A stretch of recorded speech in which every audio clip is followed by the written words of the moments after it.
Hi, are you ready to have your life get back to normal? Back to what it used to be? Stay tuned, watch this video, and get a better idea of whether or not this is the time to get to that point in your life.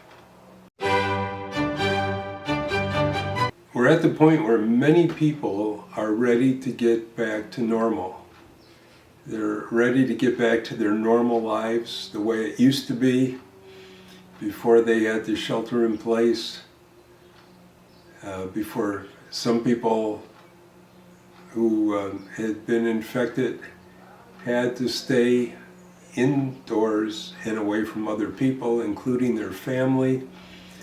And a lot of people are just ready to get back to normal. They're bored.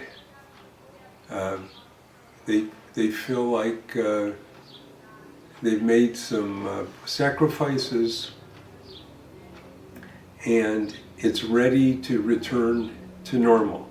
So the question is it ready to get back to normal at this point in early April? Or is it more prudent for us to continue what we've been doing?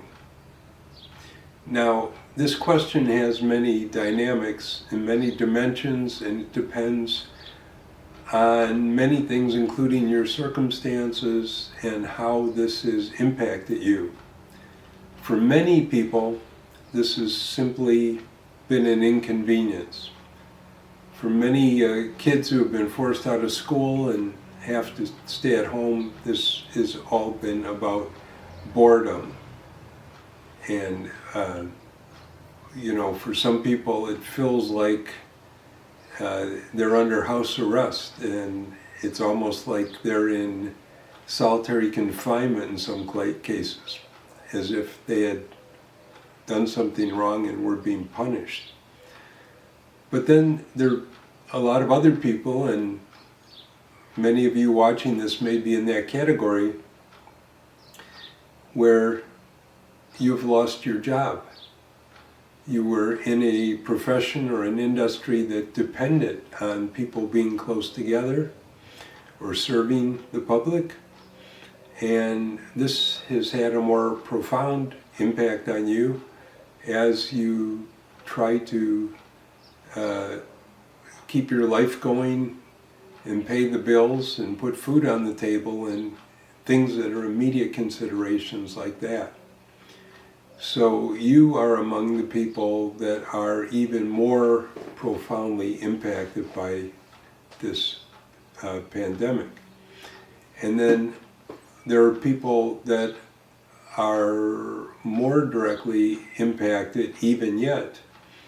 And those are the people who have a loved one or family member who has been made very sick by the coronavirus, has contracted COVID-19, and those folks may be in the hospital now or very sick at home. And then, of course, the people that have been impacted the worst are those who have lost their lives because of this virus, and the families of those people.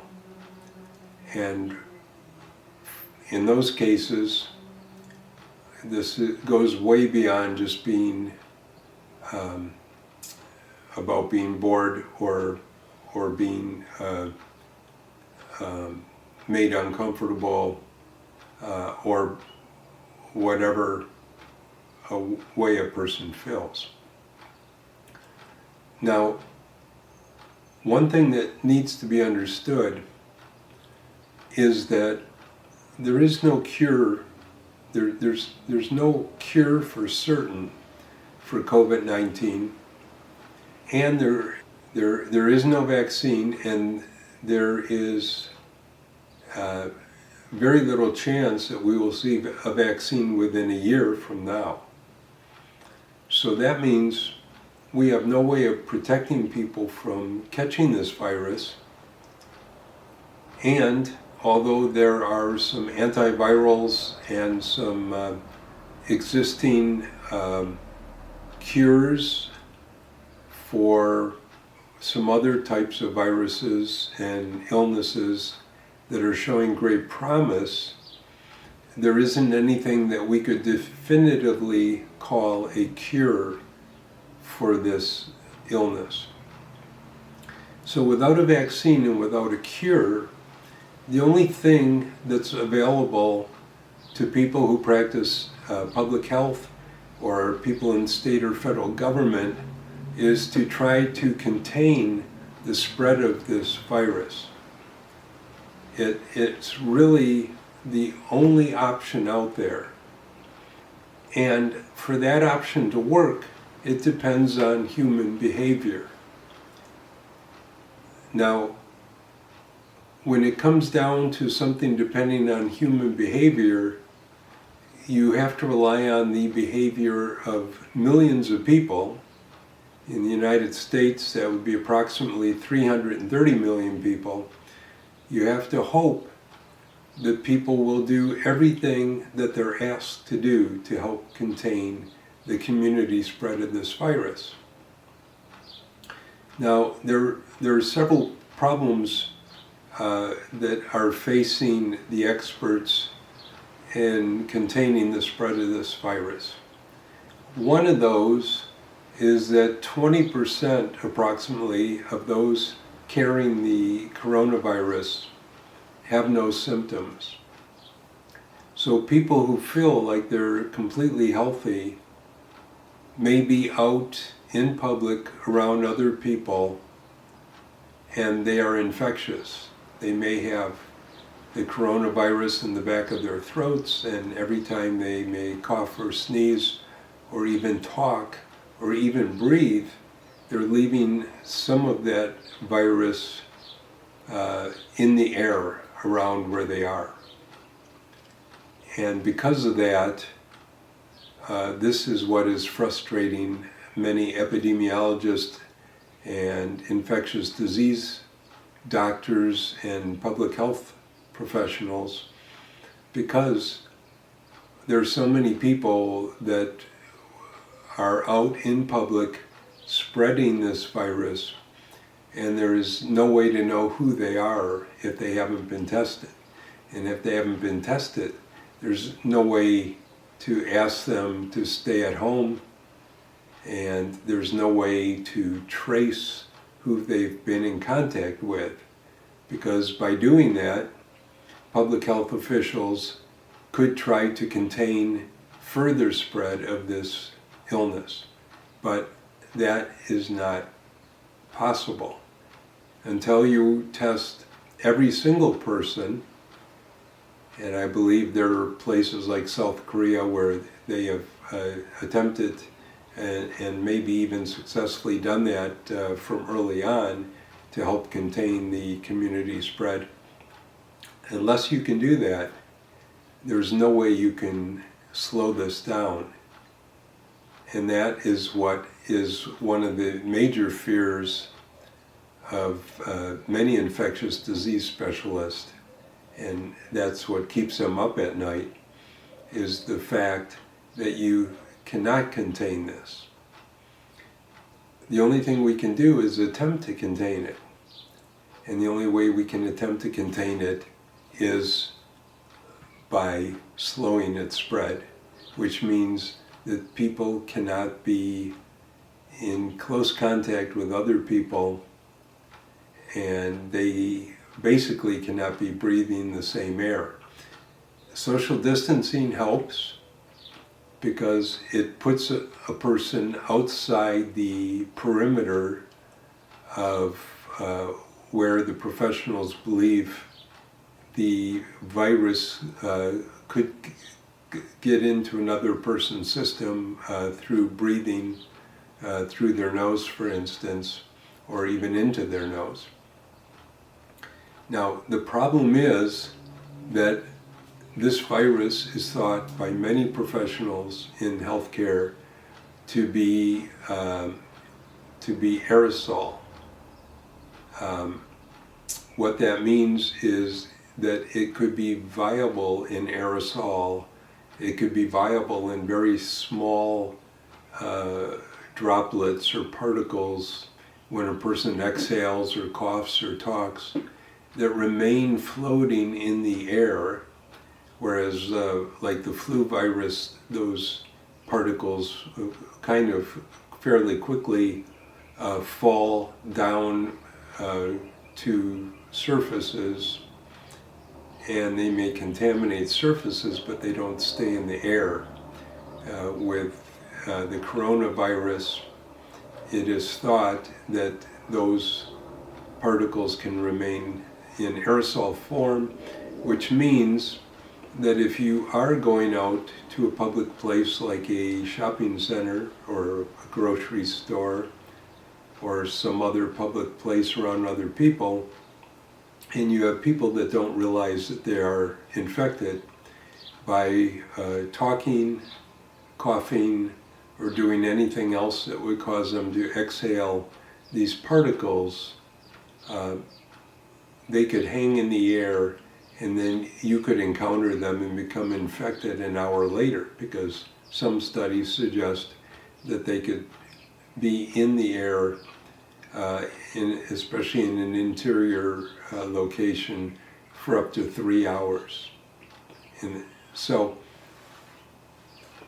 this makes it very difficult to contain the spread of the virus, because A, you don't know who has it, B, people who don't realize they have it are out in public, and C, it can be suspended in the air even when you're avoiding other people and practicing social distance.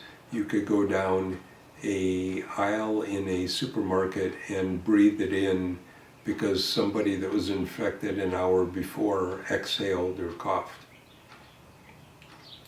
So the question is it time to go back to a normal life? And the answer to that is that if we do that, at this point, as much as most everybody wants to, it risks further community spread. There's some evidence that even in China, in Wuhan, where this originated from, and where the government said they had it mostly contained and had or have few new confirmed cases, there is some evidence that they are going through a resurgence of the virus, and that indeed it is making a comeback. There's some further medical evidence now that it exists and is infectious in some very warm climates around the world. And that is of grave concern, because the flu virus, for instance, has been known to be suppressed quite a lot by hot weather that we have in the summer. And the hot weather, certainly outdoors, can kill the flu virus on surfaces, and the hotter ambient temperatures can kill it. And I use the word kill, even though viruses are not living organisms, can destroy the viruses. And so far, many epidemiologists and other researchers believe that that is not the case with this version of coronavirus, which means that it may continue on through the summer, and they would expect a resurgence like many other epidemics of viral infection like flu to come back stronger once again and become a permanent fixture in every culture around the world. So probably the best thing to do is not to go back to a normal life just yet. We have to be certain that this virus is really stamped out, or we have to be certain that we have some therapeutic measures we can take that will treat someone with a high degree of certainty, so that even if a vaccine is still a year or a year and a half or 2 years away, then we have a way to treat people and make them well, especially people who are most vulnerable. In the meantime, what our public health officials have to do is try to ramp up testing. The ideal situation would be to get every person tested and then do what the infectious disease experts call contact tracing, where you try to determine everybody that person was in contact with as best as possible, and then follow up with those people and test them, and get as many people who are sick quarantined so that they cannot be out in public spreading this any further. I guess the message is that short-term comforts, short-term enjoyment that we would receive with our regular lifestyles may need to be sacrificed in order to meet long-term goals of stamping this out, so that people aren't continuing to end up in the hospital on ventilators or dying. It's really that simple, that despite the best intentions of those who would like to return us to our normal lifestyle, and certainly there are good economic reasons for doing that. The United States was in very good economic shape before this virus hit our population. But the bottom line is, it's all about saving people's lives. We are finding that this virus does not discriminate, that there are people dying across all races, across all socioeconomic classes, and as we had thought originally, that this was just an illness that would kill older people, we are learning that it can make younger people very ill as well. So let me know what you think in the comments. Thank you for watching this video. Please subscribe to this channel. I will talk again in the future about the reality of the COVID-19 epidemic, as well as how to grow wealth, which is the primary focus of this channel. Please like this video if you learned something today, and come back often to watch other videos that will hopefully provide you some useful information.